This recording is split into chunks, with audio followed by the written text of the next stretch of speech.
अस्सलामुअलैकुम दोस्तों, मैं खुद सराय की खबर शेयर करना बिरावर सारे चैनल को देखने को लोग पहले सब्सक्राइब करें सो बेल का बटन दबा रहे सो ताकि आने वाली हर वीडियो तारे तक बआसानी पहुंच सके। जियो न्यूज़ मेरे बिरावर जियो डेरा अली खान सिविल लाइन दे विच SHO थाना करामिलई ने कार्रवाई की है। डकैती चोरी करने वाले 9 अफराद गिरफ्तार कर गए हैं, जिन्हें विच 16 मोटरसाइकिल, 2 मोटरसाइकिल रिक्शा, एक अदाकार है और 14,60,000 रुपया बरामद है। जिन्हें विच उन्हें दे नाल अलहदा कार्रवाई की गई है।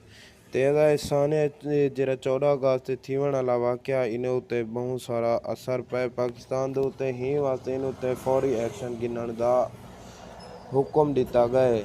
वज़ीर आज़म वाकई सारे मुल्क की शिकायत है, बकायदा इन उत्ते फौरन अमल किया वजे। ते अज हुण मौसमी खबरां भी कुछ शेयर करना वा। अज चंद इलाके दे विच मौसम खुशहाल रहण दा प्रोग्राम है ते शाम दा कोई थोड़ी थोड़ी नमी सर्दी ते चंद इलाकों में बारिश थीवण दा इम्कान भी है।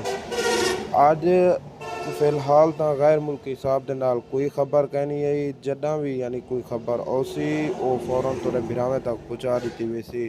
ते अदा तो कोला कुछ कोट छुट्टे की भी खबर देना वा। उतना एक निक्की बाल 11 साल की लड़की को तशद्दुद करके ज्यादती का निशाना बनाया गया, जिन्हें उत्ते फौरी कार्रवाई की गई। मुलजिम निकलने में कामयाब थी गए। जो ही भी कोई नवी खबर हो सी तो जरूर शेयर करें सा।